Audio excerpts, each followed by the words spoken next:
आरम्भं कुर्मः। आदौ कुलकर्णी महोदय। आम गुरुजी, नमो नमः गुरुजी। गुरुजी सुनाई दे रहा है? आम् आम् हरि ओम। श्रूयते महोदय, श्रूयते। नमो नमः। श्री गणेशाय नमः। श्री गुरुभ्यो नमः। गुरुजी हिंदी में ही बोलने वाला हूँ थोड़ा। जी जी जी ठीक। गुरुर्ब्रह्मा गुरुर्विष्णु गुरुर्देवो महेश्वरः गुरुः साक्षात् परब्रह्म तस्मै श्री गुरवे नमः।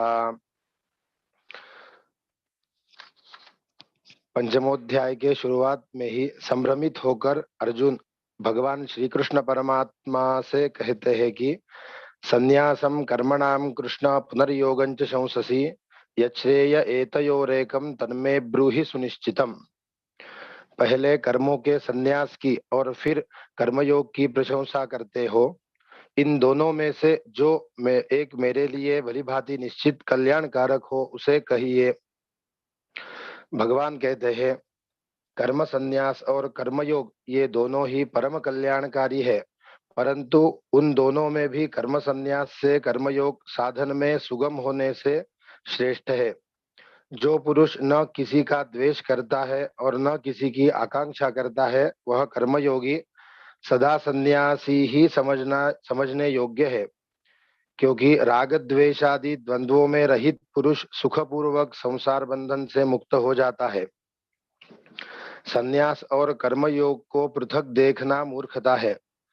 ज्ञान योगियों द्वारा जो परम धाम प्राप्त किया जाता है वही कर्मयोगियों को प्राप्त होता है। कर्मयोग के बिना संन्यास अर्थात मन इंद्रिय और शरीर द्वारा होने वाले संपूर्ण कर्मों में कर्तापन का त्याग प्राप्त होना कठिन है, और भगवत स्वरूप को मनन करने वाला कर्मयोगी परब्रह्म परमात्मा को शीघ्र ही प्राप्त होता है। जिसका मन वश में है, जो जितेंद्रिय एवं विशुद्ध अंतःकरण वाला है और संपूर्ण प्राणियों का परमात्मा ही जिसका आत्मा है, ऐसा कर्मयोगी कर्म करते हुए भी लिप्त नहीं होता। तदनंतर अष्टम और नवम श्लोक में कहते हैं नैव किंचित करोमीति युक्तो मन्येत तत्त्ववित् पश्यन् शृण्वन् स्पृशन् जिघ्रन् अश्नन् गच्छन् स्वपन् श्वसन् प्रलपन् विसृजन् गृह्णन् उन्मिषन् निमिषन्नपि इंद्रियाणि इंद्रियार्थेषु वर्तन्त इति धारयन्। तत्व जानने वाला जो बुद्धिमान मनुष्य होता है उसे समझना चाहिए कि मेरे जो शरीर के अवयव इंद्रियां है वो भी अपने आप काम करते हैं। जैसे कि अगर मुझे कुछ देखना है तो मुझे विशेष कुछ करने की जरूरत नहीं है, हाथों से आंख खोलने की जरूरत नहीं है। कुछ सुनना हो तो कान खोलने की जरूरत नहीं है। अगर मैं जागृत अवस्था में हूँ, जो भी सामने हो वो दिख जाएगा। अगर कुछ ध्वनि या शब्द हो तो अपने आप ही सुना ही देगा। वैसे ही स्पर्श करना, श्वास लेना इत्यादि सभी इंद्रियां अपने आप काम करती है। मैं कुछ भी नहीं करता हूँ, इसे मान्य करना चाहिए। जो पुरुष सब कर्मों को परमात्मा में अर्पण करके आसक्ति को त्याग कर कर्म करता है वह पुरुष जल से कमल के पत्तों के भांति पाप से लिप्त नहीं होता। ये ही संस्पर्श जा भोगा दुःख योनय एवते आद्यंतवंतः कौन्तेय नतेषु रमते बुधः। जो ये इंद्रिय तथा विषयों के संयोग से उत्पन्न होने वाले सब भोग है, यद्यपि विषयी पुरुषों को सुखरूप भासते हैं तो भी दुख के ही हेतु है और आदि अंत वाले अर्थात अनित्य है। शक्नोति हैव यस्सोढुं प्राक् शरीर विमोक्षणात् कामक्रोधोद्भवं वेगम सयुक्त स सुखी नरः। जो पुरुष इस जन्म में ही शरीर के नाश होने के पूर्व काम और क्रोध से उत्पन्न वेग को सहने में समर्थ होते हैं वे योगी है और वे ही सुखी है। काम क्रोध विमुक्तानाम यतीनाम यतचेतसाम अभी तो ब्रह्म निर्वाणम वर्तते विदितात्मनाम। काम क्रोध से रहित जीते हुए चित्त वाले परब्रह्म परमात्मा का साक्षात्कार किए हुए ज्ञानी पुरुषों के लिए सब ओर से शांत परब्रह्म परमात्मा ही परिपूर्ण है। श्री कृष्णार्पणमस्तु। ओम स्वस्ति। गुरु जी बहुत बढ़िया, बहुत उत्तम। धन्यवाद। धन्यवाद गुरु जी।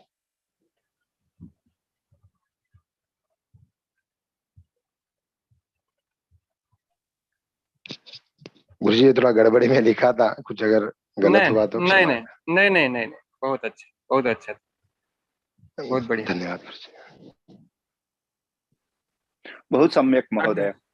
हाँ, धन्यवाद सम्यक। महोदय। सत्यम। बहु उत्तमम, बहु उत्तमम। धन्यवाद भगिनी। अहं वदामि वा? आम् आम्, हाँ, गीता भगिनी वा? आं महोदय। हाँ हाँ, वदतु। श्री गुरवे नमः। महाभारतग्रन्थः सुवर्णस्य महती खनि अस्ति। तत्र खननं कृत्वा श्रीमद्भगवद्गीता नाम्ना नवनीतवत् सारांशं प्राप्नुयामः। वस्तुतः श्रीमद्भगवद्गीता सर्वासाम् उपनिषदाम् अपि उपनिषदेव, यतः सर्वाः उपनिषद् धेनुः दुग्ध्वा अर्जुनं निमित्तीकृत्य भगवान् श्रीकृष्णः गीतादुग्धं सर्वेभ्यो वितरितवान्। श्रीमद्भगवद्गीतायां श्रीकृष्णः कर्मयोगं, ज्ञानकर्मसन्न्यासयोगं तथा कर्मसन्न्यासयोगम् इति क्रमेण जीवने कथं कर्मं कृत्वा अपि अलिप्तः भवितुं शक्यते इति बोधयति। पंचमोऽध्याये कर्मयोगः तथा कर्मसन्न्यासयोगः भिन्नः नास्ति इति बोधनं प्राप्नुयामः। यथा पद्मपत्रं जले स्थित्वा अपि जलेन अलिप्तः भवति, तथा वयम् अपि कर्मं कृत्वा तेन अलिप्तः भवामः। अस्माकम् इन्द्रियाणि इन्द्रियार्थेषु वर्तन्ते, अहं किमपि न करोमि इति मत्वा निरहंकारेण कर्मं करणीयम्। योगिनः आत्मशुद्धये संगं त्यक्त्वा कायेन मनसा बुद्ध्या केवलैः इन्द्रियैः कर्म कुर्वन्ति।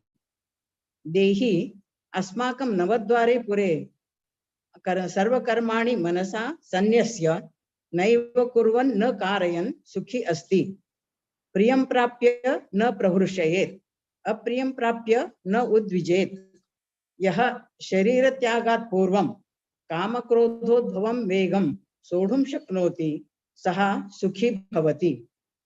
अन्तः सुखं प्राप्य सः अक्षय सुखम अश्नुते। यह इंद्रियाणि संयम्य विगतेच्छा भयक्रोधी भूत्वा सर्वलोक महेश्वरम सुहृदम सर्वभूतानां च मुक्त जानाति सः मुक्तः भवति, शाश्वत शांतिं प्राप्नोति। अस्माकं शिक्षकः रवीन्द्र महोदय प्रत्येक श्लोकस्य पदच्छेदं, व्याकरणं, विश्लेषणं, तात्पर्यं च सम्यक् पाठितवान्। अतः तस्मै गुरवे नमः। भूरि भूरि धन्यवादाः महोदय। उत्तमं, कियत् सुन्दरं भवती व्याख्यानं कृतवती। बहु धन्यवादाः। वयं सर्वे धन्यवादं विज्ञापयामि। महोदय, अहं वदामि वा? आम् आम्, स्वागतम् अस्ति। ऑफ कोर्स, मैं डॉक्टर हूँ महोदय। कल मैं बहुत बिजी थी और मेरे भाई के लड़के का ऑपरेशन हुआ बाईपास, तो उसमें भी हॉस्पिटल में बिजी थी। फिर भी मैं सुबह को 5 मिनट में थोड़ा कुछ लिखा है जो मेरे को समझा, वो मैं संस्कृत में बोलती है। सुबह को भी मेरा लेक्चर था 67, अभी वो खत्म करके मैं यहाँ आ गई। अभी मैं बताती है। जी जी। स्टार्ट करती है। गुरुवे नमो नमः, सर्वेभ्यः नमो नमः। अर्जुन धर्मक्षेत्रे कुरुक्षेत्रे समवेतायुयुत्सव पश्यति, तत्र अर्जुनस्य मनात् विषाद उत्पन्नं भवति। स कृष्णं वदति, अहं युद्धं न करोमि, अत्र सर्वे मम बान्धवाः सन्ति, तेन हन्तुं किम अर्थम सुखेन राज्यं करुं शक्नोमि सर्वान् बान्धवान् हत्वा अहं नरकायैव प्राप्नोमि। अर्जुनस्य हस्तात् गाण्डीवं संस्रते तस्य दृष्टुं भगवान् गीता उपदेशं करोति। द्वितीये भागे भगवान् सांख्य योग वदति, तृतीये भागे भगवान् कर्म योग वदति, चतुर्थे भागे ज्ञान कर्म संन्यास योग वदति, पंचमे भागे कर्म संन्यास योग वदति। अर्जुनस्य मने बहु शंका उद्भवति। स पृच्छति भगवन्तं मम एक उपाय वदतु अहं किं करोमि। भगवान् वदति स कर्म योगात् एकम एव स्थिर भवति स द्वयो अपि फलं प्राप्नोति। स नित्य सन्यासी यो न द्वेष्टि न कांक्षति। काम क्रोध लोभ राग त्यक्त्वा कर्म करणीयम्। स कर्म फलं त्यक्त्वा कर्म करोति स कर्मात् एव स्थिरः भवति स योगी अस्ति। तो पंचमे भागे भगवान अर्जुन से वदति कर्म श्रेष्ठ करणीयम्। हम श्री कृष्ण अर्पणम अस्तु, सब कर्म करूं करके भगवान को अर्पण करने का, that is the only one thing. तो क्षम्यतां दोषा सन्ति गुरुजी, मम क्षमतां सर्वे न न न न बहु बहु सम्यक सम्यक लिखितवती एतादृशेन प्रयासेन। हाँ, बहुत बढ़िया। 5 मिनटों में लिखा। तो गुरुदेव आपने इतना अच्छा हमको सिखाया, एक एक का शब्द समझाया है, तो उसमें बहुत अच्छी तरह से समझाया है। वो आपका बहुत बहुत पूरी पूरी धन्यवाद, नैकी धन्यवाद, सर्वेभ्यः धन्यवाद। ग्रंथ की विशेषता है, हमारी कोई विशेषता नहीं है। ग्रंथ से ही बताया जाता है आप लोगों को। तो ये पुस्तकों का गीता प्रवेश जो है संस्कृत भारती का, वहां से लेकर के और कुछ शंकर भाष्य इत्यादि का आपको उसकी जो है टिप्पणियां, व्याख्यान इत्यादि बताया जाता है। तो इसमें हमारी कोई विशेषता नहीं है, ग्रंथ की ही विशेषता है। हमारे को आज जैसे ऐसे गुरु मिले हैं, तो उसकी तो गुरु देव नमो नमः।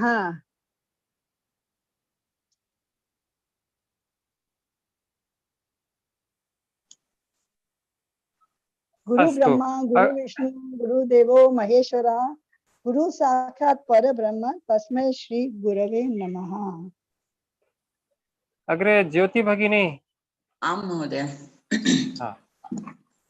अनंत संसार समुद्र तारा नौकायुताभ्यां गुरुभक्तिदाभ्यां वैराग्य साम्राज्यदा पूजनाभ्यां नमो नमः श्री गुरुपादुकाभ्यां। नमस्ते आचार्य महोदय। अहं प्रयत्नं कृतवती स्म, त्रुटिः भवति चेत् क्षम्यताम्।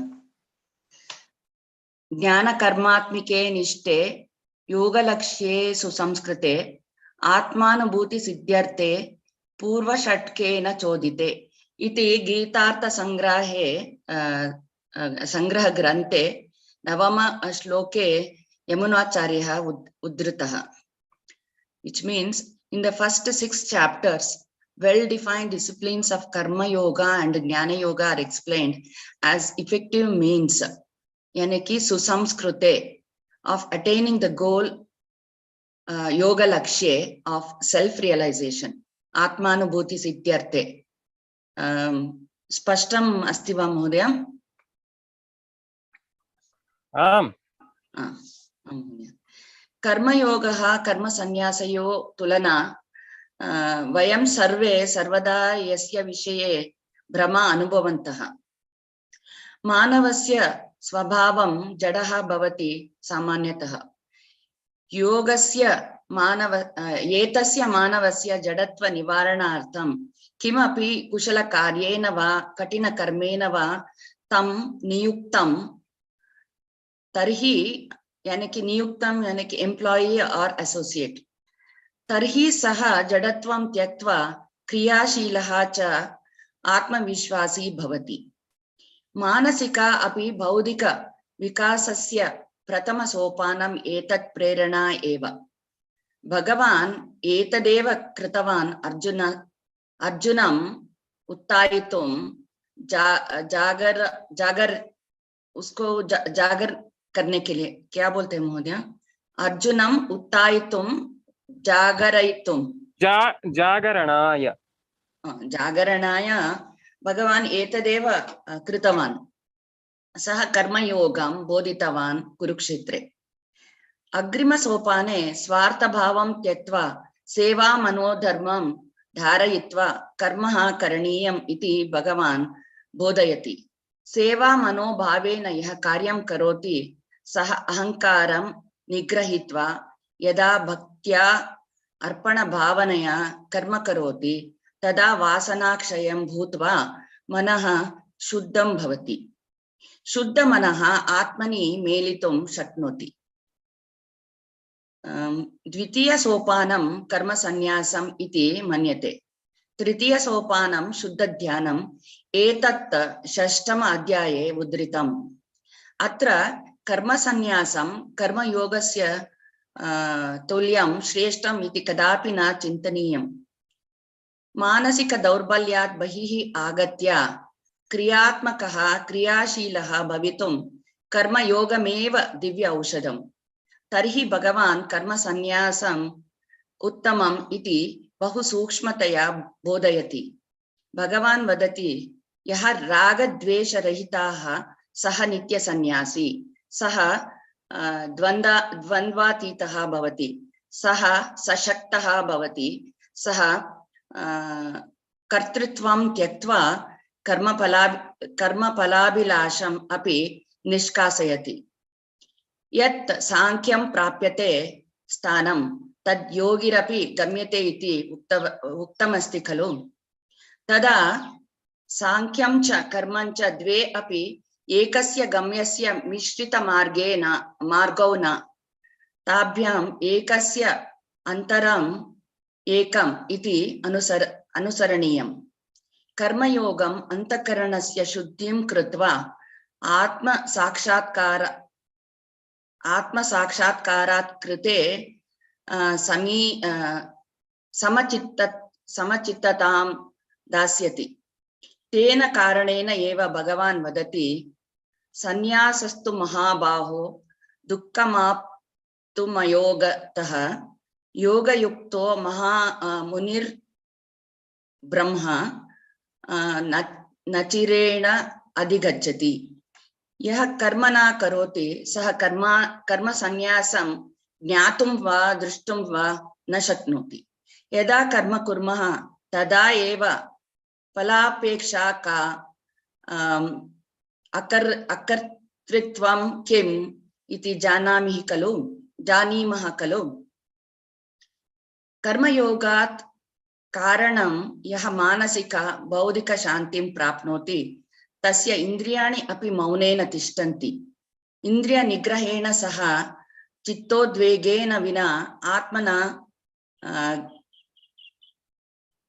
ज्ञातुम् अपि प्राप्तुं सिद्धः भवति। ब्रह्म साक्षात्कारेण सः निर्मोही निरहंकारी भवति। यः पुरुषः आत्म साक्षात्कारं साधितवान् सः शरीरस्य मनसि बुद्धे संगं त्यक्त्वा केवलं चित्तशुद्धौ कर्मं करोति। कर्मफलं त्यक्त्वा शान्तिं प्राप्नोति। सः पुरुषः सर्वकर्मेभ्यः सन्न्यासं कृत्वा इन्द्रियाणि निग्रहति। स्वयं किमपि कर्म न करोति न कारयति। सः नवद्वारपुरे देहे सुखेन वसति सुखेन तिष्ठति। यः पुरुषे ज्ञानेन अज्ञानतिमिरं नश्यति तस्मै ज्ञानं सूर्यस्य प्रकाशमिव परब्रह्मं दर्शयति। सः पुरुषः आत्मनि वसति पुनर्जन्मं न प्राप्नोति। सः ज्ञानी परिपूर्णः भवति। द्वैतातीतः अपि भवति। समदर्शित्वं प्रदर्शयति। सर्वेषु जीवेषु सर्वदा सर्वत्र आत्मानम् एव पश्यति। सः योगपुरुषः समत्वभावेन तिष्ठति। यः योगपुरुषः समत्वभावेन तिष्ठति सः इह लोके एव जन्म मरण बन्धं विसृज्य निश्चल ब्रह्मणि एव निष्ठां प्राप्नोति। सः ब्रह्म योग युक्तः अविस्मरणीय आनन्दम् अपि प्राप्नोति। येन इन्द्रियाणि उत्पन्नः विषय विशेषाः आदि अन्त्यरहितः अपि दुःखस्य कारणीभूता भवन्ति। तेन ज्ञानी सर्वदा न रम्यन्ते। पापानि सर्वाणि नाशयित्वा द्वैत भावानि संशयानि च कर्तयित्वा यः जितेन्द्रियः भवति, यः सर्वेभ्यः जीवेभ्यः हितं करोति, एवं चिन्तयति, सः मुनिः मोक्षं प्राप्नोति। यः पुरुषः एतानि सर्वाणि गुणानि धारयति अपि प्रदर्शयति, सः पुरुषः कर्मयोगी इति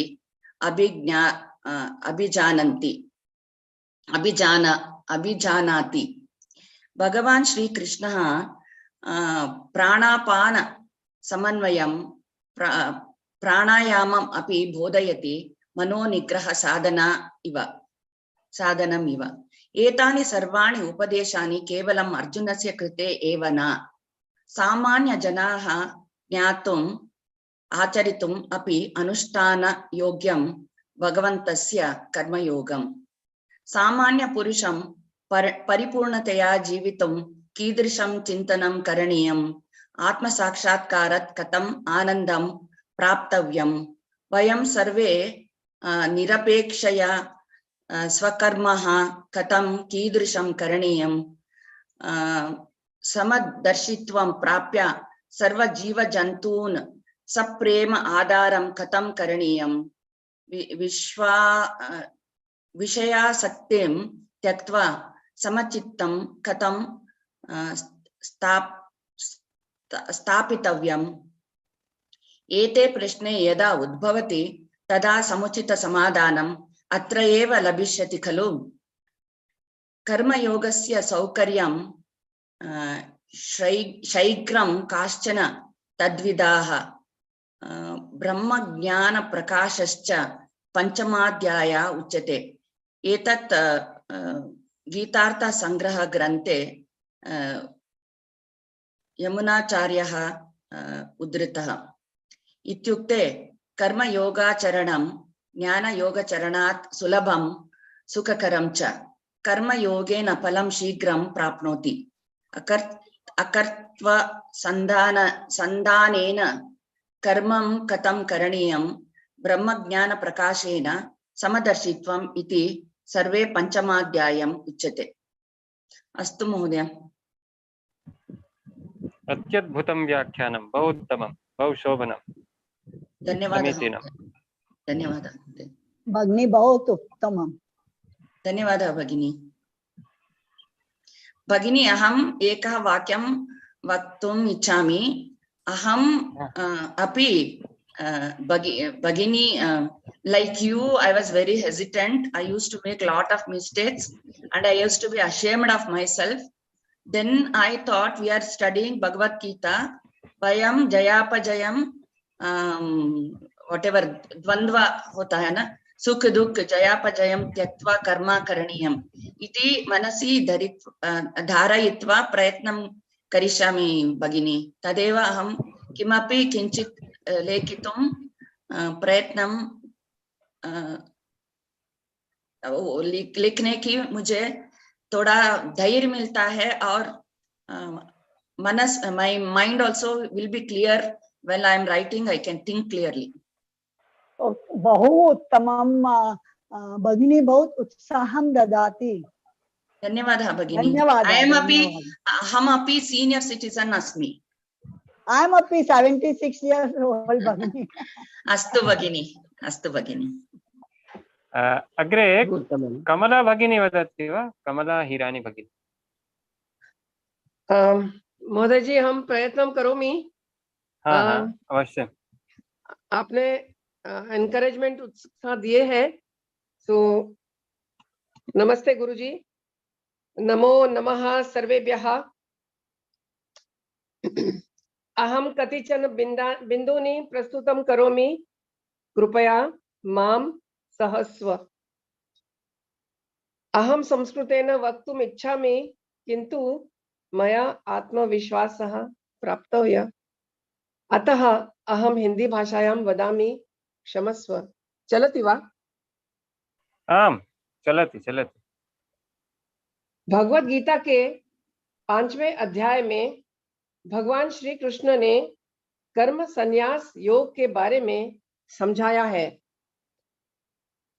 अर्जुन भगवान से पूछते हैं कि कर्म योग और ज्ञान योग दोनों में से उनके लिए कौन सा उत्तम है, कौन सा मार्ग श्रेष्ठ है। तब श्री कृष्ण कहते हैं कि दोनों का लक्ष्य एक ही है, किंतु कर्म योग बेहतर है। त्याग का मार्ग और कर्म का मार्ग दोनों ही आत्मा की ओर ले जाते हैं।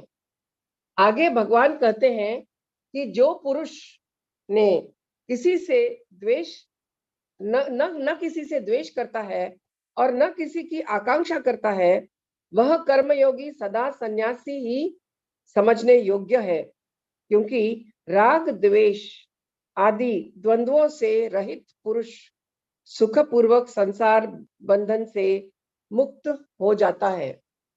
भगवान ने अर्जुन को कहा कर्मयोग के बिना संन्यास यानी के मन, इंद्रिय और शरीर द्वारा होने वाले संपूर्ण कर्मों में कर्तापन का त्याग प्राप्त होना कठिन है, और भगवत स्वरूप को मनन करने वाला कर्मयोगी परब्रह्म परमात्मा को जल्द ही प्राप्त हो जाता है। जिसका मन अपने वश में है, ऐसा कर्मयोगी कर्म करता हुआ भी लिप्त नहीं होता। जो पुरुष सब कर्मों को परमात्मा में अर्पण करता है, जो आसक्ति को त्याग कर कर्म करता है, वह पाप से लिप्त नहीं होता। भगवान ने किसी के पाप कर्म को न किसी के शुभ कर्म को ग्रहण करते हैं। अज्ञान के द्वारा ज्ञान ढका हुआ है। यही वजह से अज्ञानी इंसान मोहित होता रहता है। जब अज्ञान तत्वज्ञान द्वारा नष्ट हो जाता है, तब वह ज्ञान सूर्य के समान सच्चिदानंद परमात्मा को प्रकाशित कर देता है। अध्याय के अंत में भगवान ने कहा है, बाहर के विषयों को बाहर ही रखकर आंखों की दृष्टि को भ्रू मध्य स्थित करके नासिका में प्राण और अपान वायु को सम करके जिसकी इंद्रियां, मन और बुद्धि जीती हुई है, ऐसा मोक्ष इच्छुक पुरुष भय और क्रोध से परे हो गया है। वह हमेशा मुक्त ही है। एते मुख्य बिंदवः सन्ति। धन्यवादः। बहुत बहुत बढ़िया, बहुत अच्छा।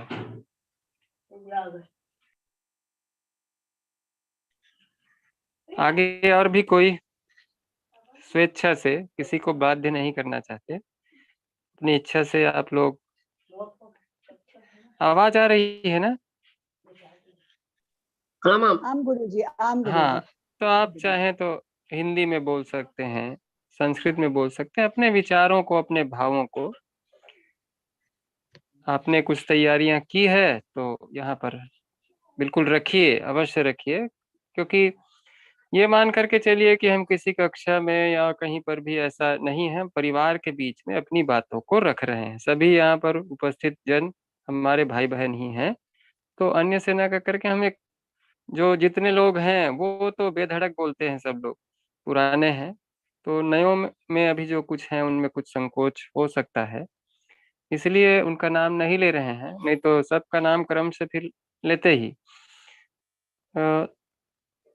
आज स्वेच्छा से यदि आपने कुछ तैयारियां की है तो अवश्य ही अपनी बात यहाँ पर रखिए अध्याय के विषय में, 5वें अध्याय के विषय में।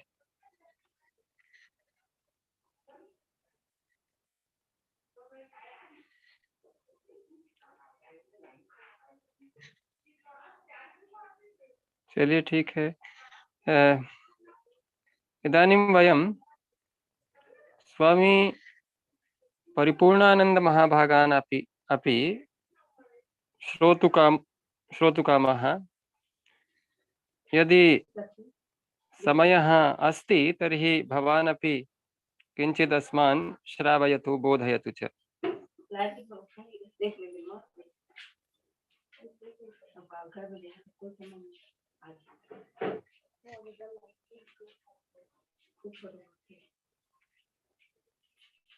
व्यस्तता अस्ति इति प्रतीयते।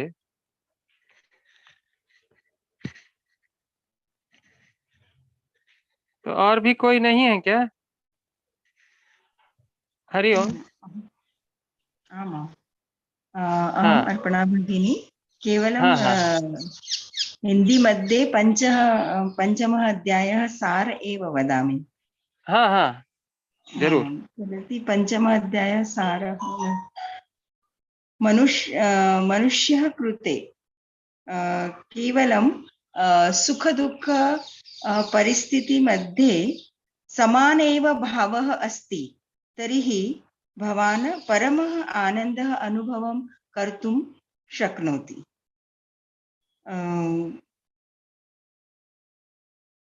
सुख दुःख परिस्थिति एतत् पंचमः अध्यायः एकः भावः अहं स्वीकर्तुं शक्नोमि। कारणम् अहम् अधिकम् अभ्यासं न कर्तुं शक्नोमि, केवलम् अधुना एव भवान्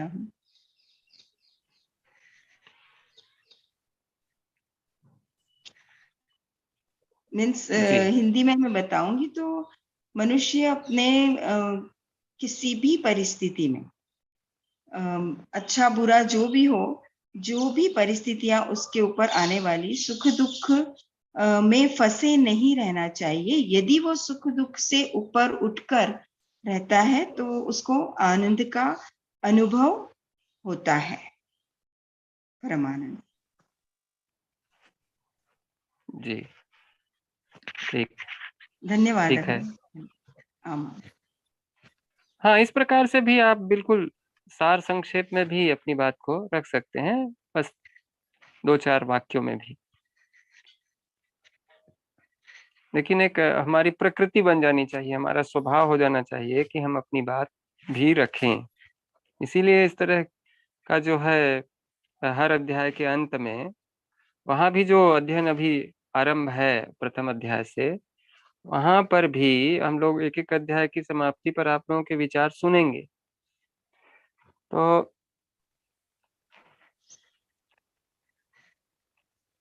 वहां भी अपनी बात आप रखिएगा, और यहाँ पर भी जो अध्ययन कर रहे हैं, चर्चाएं कर रहे हैं उसका। तो और भी जय श्री भगिनी।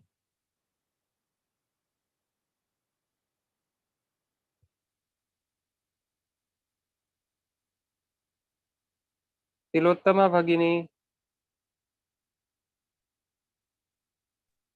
चलिए आज तो हम नहीं बोल सकते, हम छठे अध्याय से निश्चित ही प्रयत्न करेंगे। चलिए ठीक है, बहुत अच्छा। और भी कोई है तो फिर बताइए, नहीं तो यहीं पर विराम लेकर के कल से फिर हम ध्यान योग अथवा आत्म संयम योग उसका आरंभ करेंगे। महोदय नमो नमः। हाँ नमस्कारः। नमः सर्वेभ्यः। महोदय मम बहु अभ्यासः अपि नास्ति, मम कोऽपि पात्रता अपि नास्ति गीता उपरि वक्तव्यं, तर्हि अपि किञ्चित् प्रयत्नं करोमि। पंचमे अध्याये ईश्वरः वदति यतोहि कर्मयोगी भवतु, न तु कर्मसन्न्यासिनः भवतु। कर्म तु कर्तव्यम् एव, एतत् ईश्वरस्य आशयः अस्ति। पूर्वमपि ईश्वरेण उक्तं कर्मण्येवाधिकारस्ते मा फलेषु कदाचन। तत्र अपि वयं मार्गदर्शनं प्राप्तुं शक्नुमः, यतोहि कथं कर्मं करणीयः, अस्माकम् अवधानं कर्मे एव भवतु, न तु फले। वयं फलाकांक्षी मा भवतु। अस्माकं पूर्णध्येयं, पूर्ण अवधानं सम्पूर्णतया वयं कर्म योगी भवामः। योगी भवामः इत्युक्ते कर्मे एव संलग्नः, कर्मे एव रताः भवामः। तेन किं भविष्यति, कर्मः 100% सुदृढं सुफलम् एवं भवेत्। तस्य किं फलं भवति तत् अपेक्षा मास्तु। कर्मसन्न्यासः मास्तु, कर्मयोगी भवतु। इदानीं अनन्तरं संपूर्ण अवधानं दत्त्वा अपि योगः कर्मसु कौशलं। कर्मः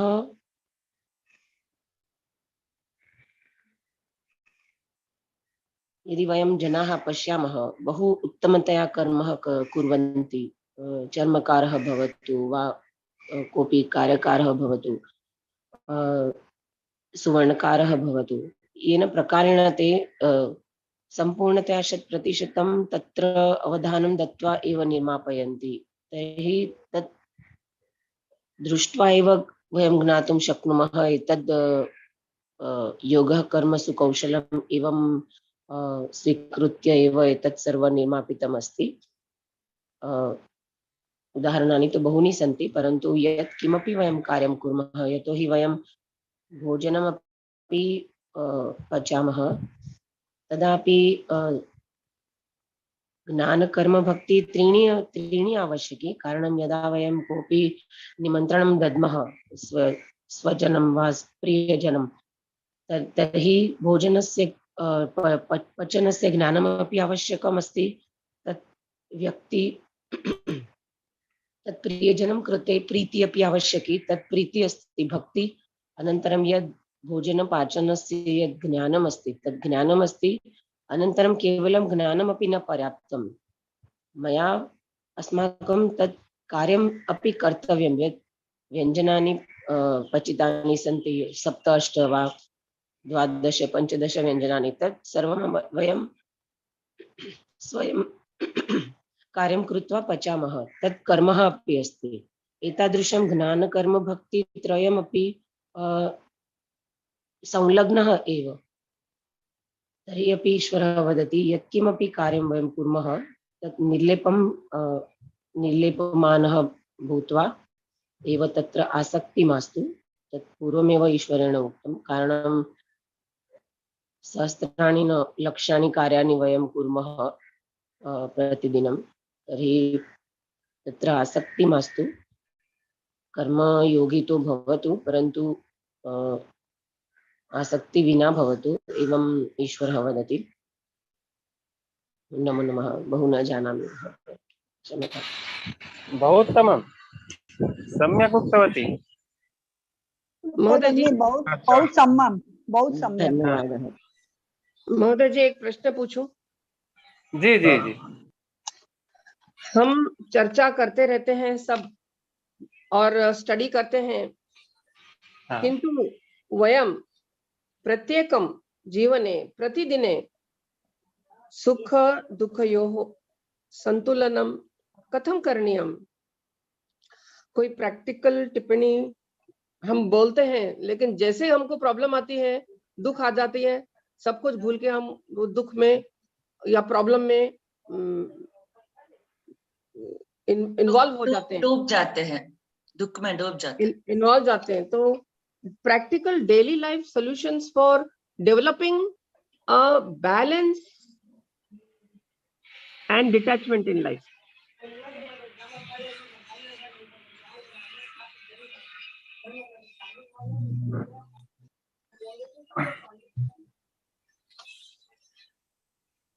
उसको प्रत्यक्ष कैसे करें, यही है आपका कहना। हाँ, प्रत्यक्ष कैसे करें? पठन पाठन तो करते हैं, लेकिन वो प्रत्यक्षता हो नहीं पाता। तो कर्म के लिए, जैसा कि भगवान ने कहा ही है, कर्म करने के लिए ज्ञान की आवश्यकता ही है। पहले हमको इस चीज का ज्ञान होना चाहिए कि जो हम कर रहे हैं वो उस पे ज्ञान में दृढ़ता के अभाव के कारण ही, ज्ञान जिस वस्तु का है कि सुख दुख समय कृत्वा लाभा लाभो जया देव, उसको हम नहीं समझ पाते। वस्तुतः हम केवल उसका अध्ययन किए हैं, साक्षात उसका हम अनुभव नहीं कर पाए हैं अभी तक, प्रैक्टिकल हमारे ऊपर हुआ ही नहीं। इसलिए जब भी परिस्थितियां हमारे ऊपर निर्मित हो जाती है तो हमको त्वरित ही, तत्काल ही उस चीज का सुख या दुख का अनुभव हो जाता है। इसके लिए बार बार ग्रंथों का अध्ययन, चिंतन, मनन, तो 3 चीजें हैं ग्रंथ पठन अथवा श्रवण के। तो प्रथम तो श्रवण करना, उसके बाद उसका मनन करना, और निदिध्यासन मतलब उसको अप्लाई करना जीवन में। तो जब ये होने लगेगा, ये कुछ ही समयों में हो जाए ऐसा है नहीं, इसके लिए निरंतर अभ्यास की आवश्यकता होती है। भगवान ने तो यहाँ तक कह दिया है कि इसमें लगे रहो आप, ऐसा कोई आवश्यक नहीं है कि एक ही जन्म में हो जाए। जन्म में हम तो 2 मिनट में फल चाहते हैं, लेकिन भगवान ने कहा कि इसमें आपको लगे रहना है, लगे रहना है, निरंतरता लाते रहनी है। उसके बाद ये स्वतः ही स्फुटित हो जाएगा और फिर उससे हम परे हो जाएंगे। जैसे श्रीमद् भागवत में देखते हैं भरत जी का, उन्होंने, उनको विराग हुआ तो वो पूरा राज्य छोड़ करके चले गए, गंगा तट पर स्नान तर्पण इत्यादि कर रहे थे, संध्या कर रहे थे। तो एक हिरणी जो है वो नदी क्रॉस, सब कथा जानते हैं इसके बारे में, सबको मालूम है। तो एक जड़ भरत हिरणी, अस्ति खलु। हाँ हाँ, बाद में फिर उनका जन्म जड़ भरत के रूप में हुआ, पूर्व में तो राजा थे वो। तब उनको उस कर्म को न छोड़ने के कारण, उस कर्म सत्कर्म को करते रहने के कारण, तृतीय जन्म में, पहले तो भरत के रूप में थे, उसके बाद उनको हिरण बनना पड़ा क्योंकि आसक्ति हिरण में थी। हिरण शरीर को छोड़ करके पुनः भरत हुए और फिर वो आत्मज्ञानी हुए, जिनका रहुगढ़ के साथ बहुत ही बढ़िया संवाद दिया है। तो इस तरह से अभ्यास से ही शक्य है।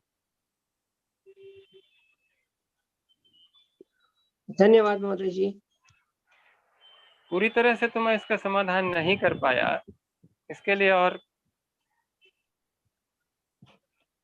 ग्रंथों को और भी देखना पड़ेगा कि हम किस तरह से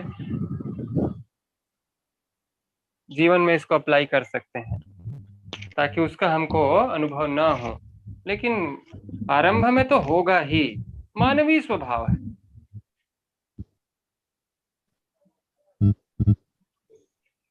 इंद्रियों के ऊपर पूरी तरह से हम अभी नियंत्रण प्राप्त नहीं कर पाए, इसलिए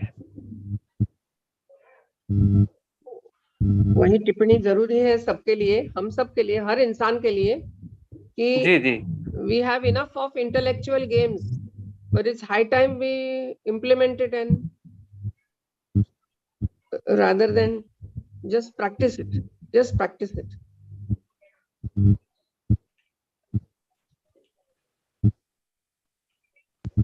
चलिए ठीक है। हाँ हाँ, नमो नमः सर्वेभ्यः। Unfortunately, I joined this class a bit late today just because I got some phone calls and I was busy over there. But I heard your question and I would like to answer onto it. Your question is how Bhagavad Gita we read, but then we are unable to overcome our sorrows, sufferings and pains. Is it the question what you are having? Yes, we talk, चर्चा का कोई अंत नहीं है, और सब अच्छी तरह से, जब अच्छी तरह से सब चलता है तो हम अच्छे सुखी हैं, डिटैच्ड हैं, हम अपने आप को डिटैच समझते हैं। जैसे ही कोई दुख का पहाड़ आ जाता है या बड़ी प्रॉब्लम आ जाती है परिवार में या कहीं भी, इमीडिएटली सब कुछ भूल भाल के हम उसमें इन्वॉल्व हो जाते हैं। तो उस वक्त कैसे हम अपने आप को संभालें और यही संतुलन मेंटेन करें, भले कितना भी बड़ा दुख का पहाड़ हो। See, there is something like we have theory and another one is practical.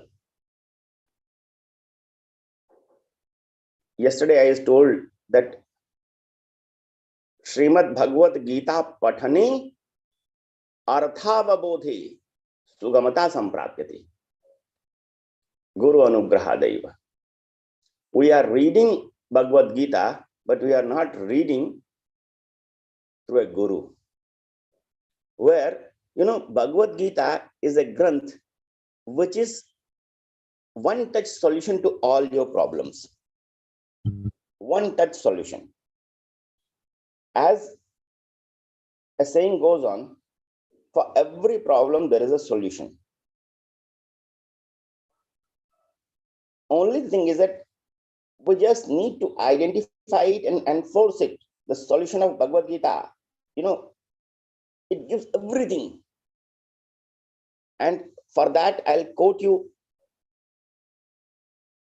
2-3 shlokas into it. The very first one is Trividham narkas edam dwaram nashana atmana kamah krodhas tatha lobhas asmate trem traje. These 3 things, kamam, krodham, and lobham, these 3 things, we don't follow it, we don't practically implement in our life. I was working there with Government of India and a very prestigious post. And if I catch somebody, and if I say that, okay, fine, I would like to speak to you for another 10 minutes, they used to start the bribery with 50 lakhs. In my whole tenure, I couldn't do that. I have become a saint instead of taking a bribery. See, we need to really, because when it comes to the practical implementation of it, we forget. So the very first thing is that kamam, krodham, this has to be reduced. Then the second one is yogastha kuru karamane sangam tyakta dhananjaya.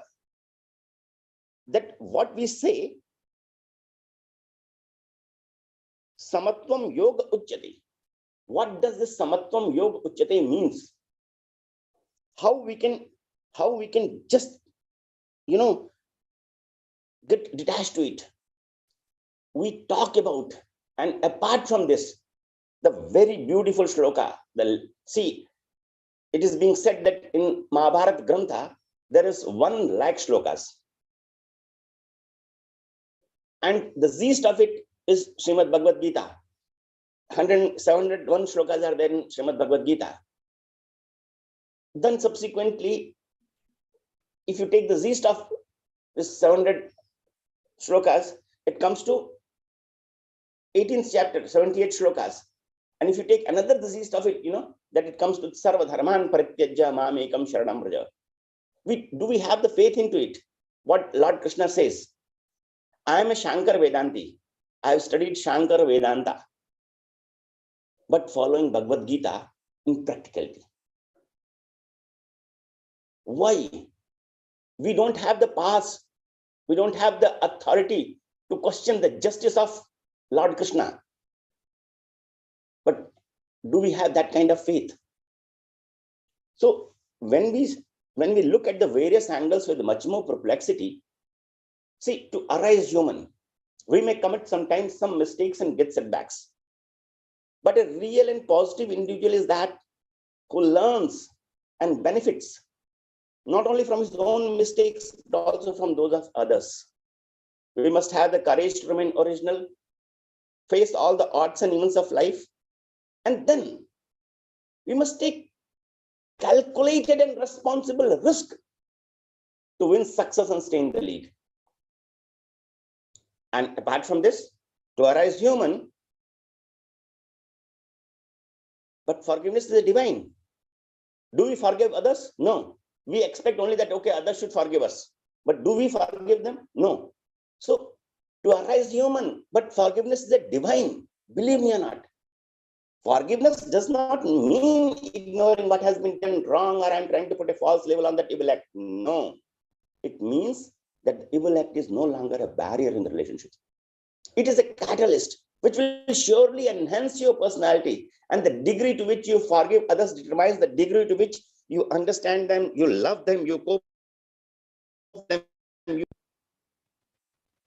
See, I could understand there are 2 shlokas which is there in Ishavasya Upanishad, which says, यस्तु सर्वाणि भूतानि आत्मन्येवानुपश्यति सर्वभूतेषु चात्मानं ततो न विजुगुप्सते. What does this mean? Vijugupsate means yastu sarvani bhutani atmanyevanupashyati. The one who is in a point to see himself in all the bhutas.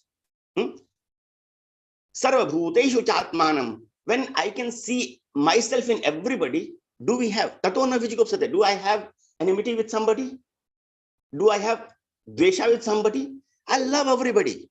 And then the next shlokas in this is Yasmin sarvani bhutani atmanye bhutbhijanatah.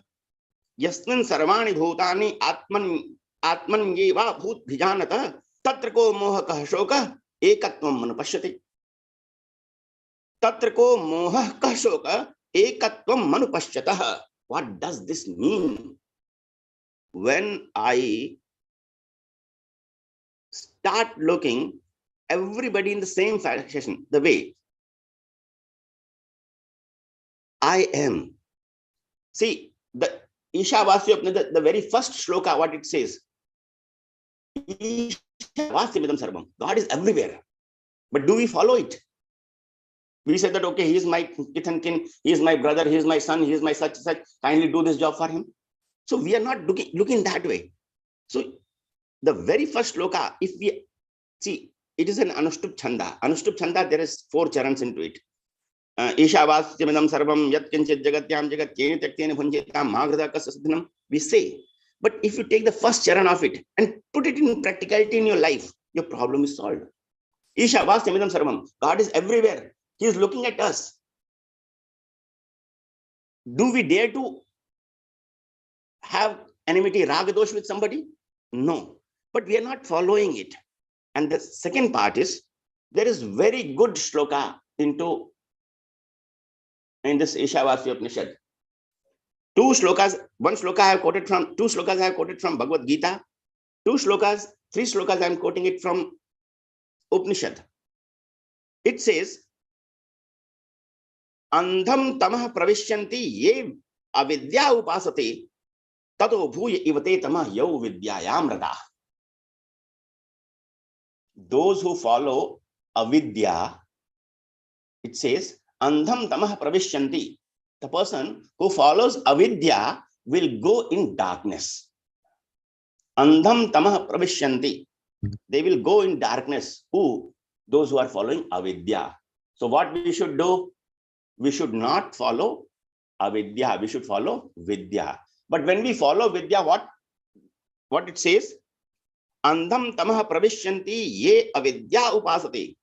Ye avidyam upasate. Those who follow avidya will go in darkness. But tato bhuya ivate tamo yau vidyayam ratah.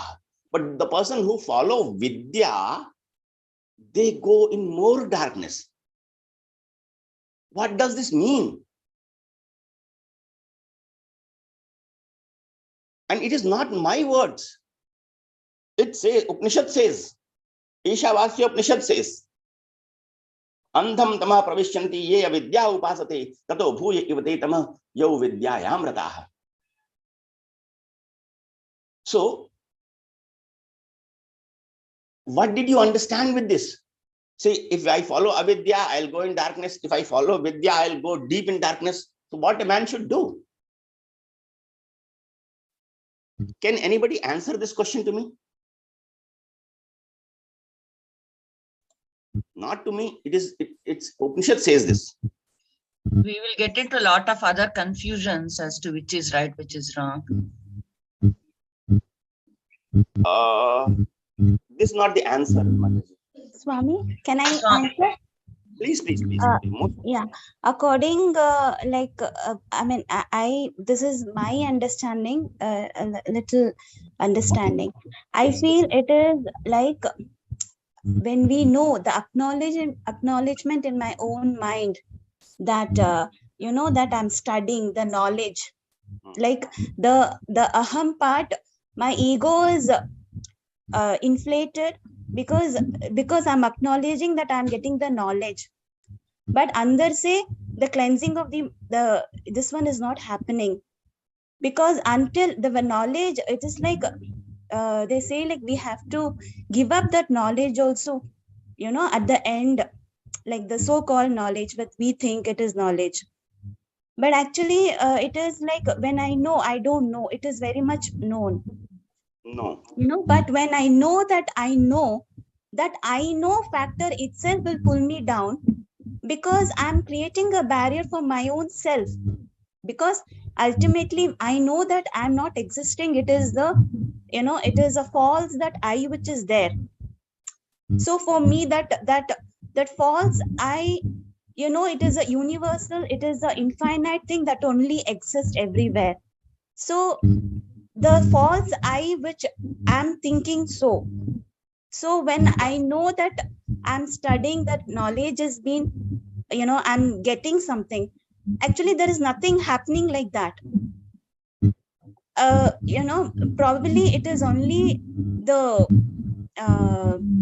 when I know that I'm getting the knowledge, you know, sometimes it is better to stay without knowing the knowledge, rather than thinking that I have procured the so-called knowledge, and you know, and to get into trouble. Because there I know that arrogancy level will increase, and I know that my ego level, that so-called I, you know, that small I, like the individual, whatever I'm thinking in my mind, there I'll be entering into trouble. Basically, it is a total surrender, like which leads us, when I know actually it is not the intellect. When we read all the Upanishads, all the Granthas, everything, I think it only knows our limitation of our own intellect, and thereby we know we need something greater than this to actually to you know, it is the total surrender and Guru Kripa, Bhagavan's Kripa, which takes us, and we have to be completely humble. Like when I know, when I say I know, that means I'll be creating a barrier. When I say I don't know, that means I'm open, like, you know, my mind is open to receive more knowledge. But ultimately, when I go through all the scriptures, everything, it is only to come to know what is the limitation of my own mind, and to cleanse one's own mind, actually, which is not there at all. Like, you know, it is already there, it has to be revealed, that's it. So the outside जो भी है, like हमारा जो vasanas, and that from so many births, like, you know, that has to be removed. It is a process of, like, we have, that has to be withered off, like, you know, it has to fall off. So for that natural falling, like, or maybe removing, it happens on its own. It is only, all I have to do is shuddhi, like, you know, my so when in this brain, like, I know the knowledge here, what they are referring is not the of course, in knowledge we have to be like very clear, like, you know, the actual knowledge, the so-called Brahma knowledge, actually that will reveal, that is already there rather. But the one which we are putting, like, you know, this probably it requires a very deeper understanding. And for me, I feel, if I surrender, like every minute, every day, I know, like, you know, I don't know, so automatic jo hoga, whatever should happen, I think it will happen. And the minute I acknowledge it, the one which we are looking, or whatever it is there, it cannot be, it is beyond all the attributes. It is not something graspable, acknowledgeable, definable, infinite. So Understood. probably, I think that is my understanding. So we should not, probably because of that safety, this one, because our ancestors, sages, they're so very kind to, you know, guide us in the, because if it were to be definable, this is, it's all expressing of the infinite. So probably they are giving us all types of clues, you know. So it will come within, it will arise, the thoughts will arise. So for that, the basic requisite is, every day, if I humbly, I say, I don't know anything, I don't know, I want to know, very sincerely, honestly, if I surrender to Bhagavan, Krishna, whatever the divine we are following within us, total honestly, if we are truthful and sincere, and as you said, like, you know, Ishavasya Upanishad is one of my favorite, and tena tyaktena bunjitaha, like, which is say let go, instead of like instead of to be like with the relationship or the material world or anything attached to our soul. You know, we have to just let go. It's okay, let go. Every new minute, this is a new, it's new. So I think probably this has, I think little, I mean, it has helped me to actually understand a little bit of whatever, like personally, it has helped me. And probably I'm like looking, I'm looking forward to learn more and more, like, because everywhere the divinity is there. So probably when we are very sincerely and anxiously looking for, I think we easily can get and grasp the yeah, this is my humble opinion. Thank you, Swami. But on the other hand, I would like to, your answer is. आप ही बताइए, आप ही बताइए. नहीं, ऐसा नहीं. Oh, that's not the. हम बताने को. What I intend to tell you, it's partially correct what you said, but not completely. I'll put the things in this way. When we say Vidya and Avidya, then in this Ishavasya Upanishad itself, it is being very categorically said that Vidyamcha yasdad vedo bhayam saha avidyaya mrityum tirtva vidyaya amritam ashnute. With avidya, you will overcome the death, and with vidya, you will get the amritam. So the one who understands these, so for getting, and vidya means what? What do you mean by vidya and what do you mean by avidya? I'll put in a very short way. If one follows avidya, what they will get after death? They will go to hell. The person who will follow vidya, what he will get? He will go to heaven. That is what is the perception. So the one who has enjoyed the sukha of heaven, and what Bhagavad Gita says? Bhagavad Gita says that punya kshine punah mrityuloke, again the punya kshine will be there, and then again he will be put into mrityuloka. So the one person who has enjoyed the happiness, he has enjoyed the sukha of swarga, if he is being again subjected to prithvi lok, see, the person, like a man is there, he doesn't have money, he has lived his whole life in poverty. So once again he is subjected to poverty, he will not feel bad because he has not tasted. You cannot appreciate light if you haven't seen the darkness. You cannot appreciate cold if you haven't seen the hot. But the person who has enjoyed the sukha of swarga, if he is being subjected to prithvi loka sukha, he'll go in more darkness. So what does this vidya means? Sa vidya, ya vimuktaye.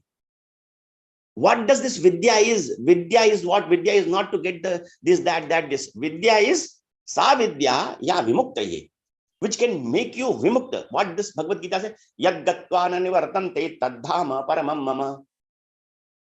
In Bhagavad Gita 15th chapter it says, na tadbhasayate suryo na shashanko na pavakah yad gatvana nivartante. The one who reaches over there, he doesn't come back again. So what is that? In Acharya Shankaracharya, in Prashnottari, he has asked, Vidyahi ko brahma gati pradaya. What is Vidya? There is no Vidya. Vidya is which can give you the brahma gati. It is being said in Shankaracharya, this Prashnottari, he has given, I could remember one shloka, Kimbhushanat bhushanamasti shilam. In ornaments, which is the biggest ornament, Kimbhushanat bhushanamasti shilam. And then he says that Tirtham param kim, which is the biggest tirtha. Kimatraheyam, what we should look at the hatred eyes. And Shravyam Sadakim, what we should always listen. So he has answered these 4 questions in this particular shloka. He says that Kim Bhushanam, question is here, which is the biggest ornament on your body? Then he says, Kim Bhushanat Bhushanamasti Shilam. If you have got a good character, that is the biggest ornament on your body. Tirtham Param Kim, which is the biggest Tirtha, whether we should go to Rameshwaram or we should go to Kedarnath or whether we should go to Kashi or whether we go to Tirupati, which is the biggest Tirtha. Then he said, Swamano Vishuddham. If you can keep your Mana Vishuddha, wherever you be there, that will be Vrindavan, that will be Kashi, that will be Tirupati. You need not go anywhere from there. Swamano Vishuddham. If you keep your heart clean. Kimatraheyam. What we should look at the hatred eyes. Kanakam Chakanta. Kanakam means gold. Kanta means Nari. Nari doesn't mean that, okay, fine. We should be pure and pious in our mind when we look at. We should have motherly affection. So Kanakam Chakanta. If I am not interested in Kanakam, if I am not interested in Kanta, I am free. And Shravyam Sadakim, what I should listen always. Then he said, Guru Veda Vakyam. We should listen the Guru Vakya, Veda Vakya.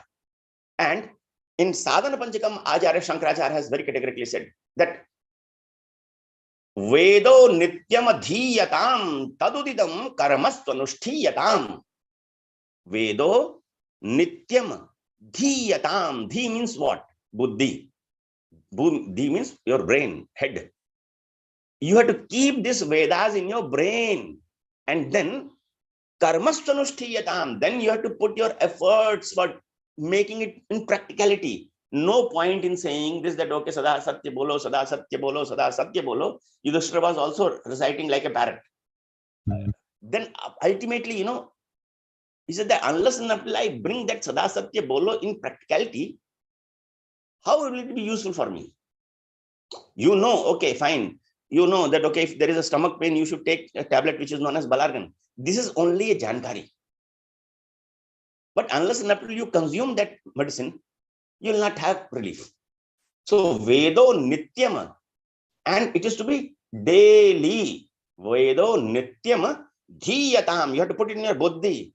Tadudidam, then according to that, Karmastvanushthiyatam. Then you do your work. Atene Shakya Vidhiyatam Apachite Kame Matasajyatam Papaughah Paridhuyatam Bhavasukhe. You have to Dhuyatam. Dhuyatam means you have to burn it. All your pap karmas, you have to burn it. And how you have to burn it? Doshonusandhiyatam. In this sansaric sukha, you have to do the research that, okay, in this sansar sukha, where is dukha? You have to do a research. You have to be a research scholar in this world. What is it? Papaughah paridhuyatam. You have to burn it. Hanuman burnt Lanka. It doesn't burn like anyone. In a very bombastic way, he has burned it. So in the similar fashion, at once, you must create that kind of fire so that at once your all pap karma gets destroyed in it. And then karma. Papaughah paridhuyatam bhavasukhe. Doshonusandhiyatam. You must do the research in the sukhas of this sansara. That, okay, where the dukha is hidden. And then Atmecha. If you want to know who you are, Atmecha, if you want to know who I am, Turnam Vinirgamyatam, then you must have detachment from your, this is my house, this is my wife, this is my husband, this is my son, this is my daughter, this is that. Ekatvam manuvashati. You have to look everyone in the same fashion. There is one more shloka. I could recall. Do we have time? I think it's 8:08. Shall we? I think I have completed. Hello. Am I audible to you all? धन्यवाद. Because this is the topic which, unless we don't bring practicality, this Bhagavad Gita will not work. We are not putting Bhagavad Gita into practicality. And unless we put the things into practicality, it will be very difficult for us to get rid of suffering and pain. Bhagavad Gita is not a granth. It is the direct Vani of Purna Purushottam. I have studied Shankara Vedanta. I have not studied Bhagavatam and all. But then when I was doing my Prasthantra, my guru has told me that, okay, you go to Vrindavan, study all these things. And believe me or not, when I went over there to Vrindavan for studying this Bhagavatam and all, I am a pure Shankar Vedanti. And the person who is there from Vedanta is the nearest man. But when I went over there in Vrindavan, a nearest man like me has also become Rasik over. This is the beauty of Srimad Bhagavad Gita. Unless and until we don't bring the concepts into realized form, it will be very difficult for us to get rid of sufferings and pains of this world. We have to be original, honest. We must face all the odds and events of life, and then take. And in this, there is one more thing I would like to tell you. In Ishavasya Upanishad itself, there is one more shloka. It says that Hiranyamayena patrena satyasya pihitam mukham tattvam pushanna pavrano satya dharmaya drishti. What does it correspond? What did it say? That Hiranyamayena patrena, this satya is hidden with a golden pot. Hiranyamayena patrena satyasya pihitam mukham. It's the pot, that golden pot, its mukham is also covered. Then we say that tattvam pushanna pavrano, oh Lord, kindly remove this ignorance. And satya dharmaya drishtaye. Then we should, so that we can see what exactly is satya dharma is. So we have to study, bring the things into practicality, and then we have to be very humble, and we have to follow satya dharmaya drishtaye. We have to keep on praying. See, I could remember one more shloka. When Karna, in Banabhatta, it is being written. In Banabhatta, he has written about the Karna. Karna was, when Parashuram, his guru, he cursed him that, okay, whenever you require my vidya, you will forget at the time. Then Karna has said one thing. He said, Suto va, Sut putro va, yova kova bhavamyam.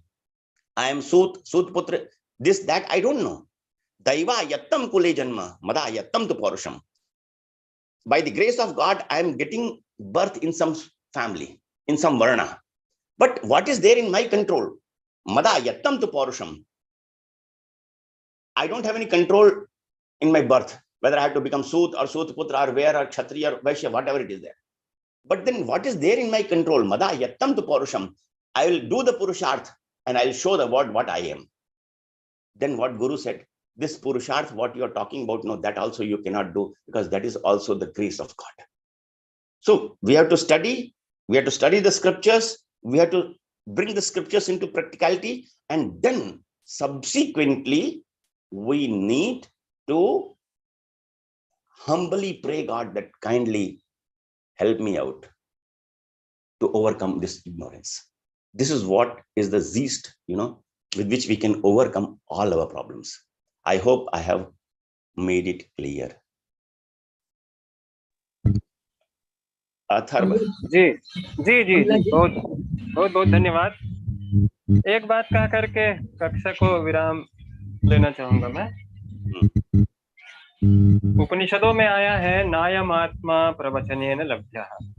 जब तक हम practical नहीं करेंगे, वस्तुतः जो ये द्वंद्व की हमको प्राप्ति होती है, सुख दुख इत्यादि की, एक तो मुख्य रूप से सरल भाषा में कहना चाहूंगा कि एक तो है अज्ञान। हम अपना जीवन का लक्ष्य, वस्तुतः हमारा जन्म हुआ क्यों है, ये हमको हमारे उसके ऊपर आवरण पड़ा हुआ है, इसके कारण ही ये सब द्वंद्वों में हम फंस जाते हैं। दूसरा यह है कि किसी वस्तु विशेष पर हमारी आसक्ति अधिक है, प्रेम जिसको कहते हैं उस पर ज्यादा है, तो उसकी प्राप्ति और अप्राप्ति पर सुख दुख की अनुभूति होती है। तो आरंभ में हमको इनसे बचने के लिए धीरे धीरे, पाप पुण्य दोनों ही बंधन के कारण हैं, तो हम दोनों को तो एकाएक त्याग नहीं सकते। तो जो हमारी दुष्प्रवृत्तियां हैं, पाप हैं, उनको धीरे धीरे, बुराइयां हैं, बुरी वस्तुएं हैं, उनका त्याग धीरे धीरे करें, तो फिर अच्छाई मतलब उसका भी त्याग हो जाएगा, पुण्य का भी धीरे धीरे त्याग होगा। ये सब चीज प्रैक्टिस से होगा, अभ्यास से होगा। जैसे कई लोगों को ये रहता है कि वो स्मोक किए बिना नहीं रह सकते, तो उनको यह अभ्यास करना चाहिए कि उनकी संख्या को वो कम करते जाएं, धीरे धीरे करके वो बंद कर दें। एकाएक करेंगे तो पागल हो जाएंगे, तो उनको एकदम से बंद करने के लिए भी नहीं कहा जाता। मुख्यतः बात यह है कि जब तक हमको भूख नहीं लगी है और कोई हमको खिलाना चाहे, तब तक हम उसको खा नहीं सकते। इसी प्रकार से आत्मज्ञान या परमात्म ज्ञान या अध्यात्म का पथ है कि जब तक हमको उसकी भूख या प्यास नहीं होगी, तब तक हम उस मार्ग पर नहीं चल पाएंगे और हमको इन द्वंद्वों का अनुभव होता रहेगा। तो धीरे धीरे करके पहले दुष्प्रवृत्तियों का त्याग करने के लिए, जैसे चाय पीने की ही आदत रहती है, सुबह चाय मिलना ही चाहिए, तो उसके लिए हमको ये सरल भाषा में बता रहा हूँ, ये कोई ऐसा वेदांत की बातें हैं या फिर इसमें लिखा हुआ है ऐसा नहीं है, प्रैक्टिकल चीज है कि हम उसको कम करें। उस समय अपने आप को तितिक्षा में लाएं कि हम उसको सहन करें। हमारा टाइम 8 बजे है तो नहीं, आज हम 10 बजे इसको ये करके देखेंगे। टाइमली नहीं होना चाहिए, उसके प्रति हम प्रतिरोध करेंगे, विरोध करेंगे अपनी बुराइयों का। हाँ, तो तब जा करके हम उससे अपने आप को बचा पाएंगे। उसी प्रकार के से सुख दुख की बातें भी ज्ञान होने के बाद ही, जैसा कि स्वामी जी ने कहा कि जब तक ज्ञान नहीं होगा सुख दुख की प्राप्ति क्यों होती है, इसके लिए तो बताया ही उन्होंने कि जब तक आसक्ति है किसी चीज में, संसार में बहुत लोगों की मृत्यु प्रतिदिन होती है, प्रतिक्षण मृत्यु होती है, परंतु हमारी आसक्ति जहाँ है, प्रियजन की यदि इस तरह से कहीं हो जाती है घटना, तो उसमें हमको अटैचमेंट होने के कारण ज्यादा दुख की अनुभूति होती है। तो उसी को जब ज्ञान होता है, वस्तुतः हमारे जीवन का उद्देश्य क्या है, हम अपना वस्तुतः उद्देश्य ही भूल चुके हैं। सब लोग, सभी मानव प्रायः करके कुछ ही हैं जो इस मार्ग पर चल रहे हैं आत्मज्ञान प्राप्त करने के लिए, लेकिन प्रायः तो भूल ही चुके हैं। इसीलिए भगवान ने अंतिम में कहा कि सर्वधर्मान परित्यज्य मामेकम शरणम व्रज। तो इसका मतलब ये नहीं है कि हम अपने, जैसे हम मान लीजिए हम किसी यहाँ से ट्रेन के माध्यम से हमको जाना है मुंबई, हमारा लक्ष्य है मुंबई, और हम ट्रेन में बैठ गए, जा रहे हैं, लेकिन बीच में कोई सहयात्री मिल जाते हैं जो अपरिचित हैं, बातचीत आरंभ हो जाती है, बातचीत करते करते एक लगाव हो जाता है, उनका स्टेशन पहले है, तो क्या हम उसके साथ ही वहां उतर जाएं? व्यवहार करें, सब कुछ करें, व्यवहार करते हुए आगे बढ़ें, लेकिन लक्ष्य को न भूलें, ये विशेष है। बस इसी के साथ कक्षा को विराम लेते हैं। और भी चर्चाएं होंगी, अच्छा सत्संग चल रहा है, बहुत बढ़िया स्वामी जी भी हैं जो डाउट्स को क्लियर करते हैं। फिर भी डाउट्स बना रहता है जीवन में, ऐसा नहीं है कि एक ही बार में एक ही बात बता दिए तो पूरा समाप्त हो गया, अब कल से ऐसा हम लोग शुरू कर देंगे, ऐसा भी नहीं है, धीरे धीरे होगा। अस्तु। अहम एकं वक्तुमिच्छामि आचार्यवर्य। क्षम्यताम् आचार्यवर्य, यदा भवता आदेशः दत्तः तदा अहम् एकस्मिन् दूरभाषे व्यस्तः आसम्, क्षम्यताम्। न आदेशः नास्ति, तत् निवेदनं।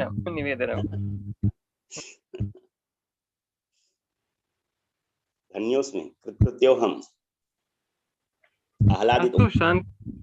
और भी ज्योति भगिनी कुछ कहना चाह रही थी? नहीं महोदय, अब तो समय नहीं है, लेकिन recently I had a fall and when I went to hospital my BP was 210 110. I am actually a OCD person. I mean वैसा मैं क्लेम करती हूँ, जो भी करती हूँ बहुत ऐसा होना है, खाना वैसा बनना है, जब लिखती हूँ ऐसा लिखना है, तो I put myself into a pressure situation which actually led me to all these issues. Then all the three kinds of treatment, all the pathies, no, allopathy, whatever, homeopathy, everybody identified my problem as stress related anxiety, and that is leading to all the BP and all that. So now I have started telling myself this is not what I want. I realize that I don't care about myself. I only care about my home, my people, my garden, my this, my that, but not myself. So slowly I've started realizing मुझे जो करना है वो मुझे करना है. मुझे अपने को प्रेम करना है. I mean, I want to love myself. I want to do what I want. I want to go in my, as जैसे आपने कहा था, मुझे मेरी गंतव्य तक पहुंचना है और मुझे जो मेरे को पैसेंजर्स है उनके प्रति ज्यादा लगाव नहीं रखना है.